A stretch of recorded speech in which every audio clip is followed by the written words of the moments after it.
alde batetik ere, lehenik eta behin, azaldu zerran baketik, baketik etika abiapuntua hartuta, prozesu sozial eta pertsonalak sustatzeko fundazio bat da, esparru ezberdinetan lan egiten dugu, erakundeekin, pertsonekin, baina baita ere hezkuntza sisteman, enpresekin eta bereziki momentu honetan euskal gizartean bizikidetza proiektuak ere sustatzen.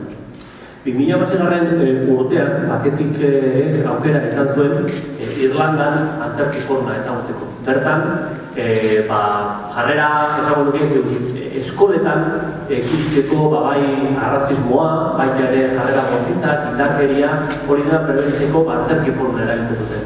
Iruditzaigu oso metodologi berritzailea eta interesgarria zela, ona ekarri eta saiakera bat egin genuen, 30 eskola ezberdinekin eta 1300 ikasle ezberdinekin.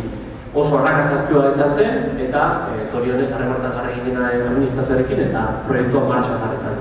Handikona, 2007-tikona urtero, paketikek antolatu egin ditu eta antolatzen ditugu antzerki formak batez ere ikastetxeekin eta guztira, 25.000 pertsonaia pasa dira gure erkidegoan.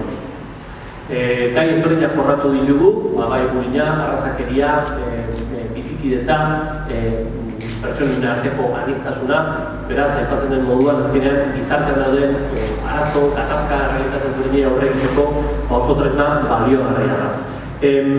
Aipatu egin behar da, gero Elenak hobeto zehaztuko du, baina gutxienez paketiken aldetik aipatu gure ustez bi gaitasun dituela, eskaintzen dituela antzerkizuna. Batetik, ikusle pasibo baten aurrean, kasu honetan, lortzen duguna da, antzerki forman dauden ikusleak parte hartzen zuzenak izatea. Eta berak, Elenak gero hobeto azalduko du nola egiten den hori, ezta? Edo gai baten inguruan teoria bakarrik eskaini beharrean ikastatuetan, hitzaldietan askotan ematen den bezala, hemen ikusleek esperientzia zuzen bat, zuzena horretu. Esperimentatu egiten dute zer den egoera bat eraldatzea, ezta? Eta eraldaketaren mezuarekin ere beste gauza garrantzitsu bat paketiken ustez. Normalean beti askotan uste dugu gauzak gure gizartean aldatzea oso zailak direla. Eta antzerki forumean ikusle guztiek esperimentatzen dute posible dela agerraldi estena ezberdinak aldatzea, ezta? Pero Elenak aipatuko duen moduan. Beraz, mezu zuzena dago denok gara eraldaketaren sujetu eta aukera hori daukagu.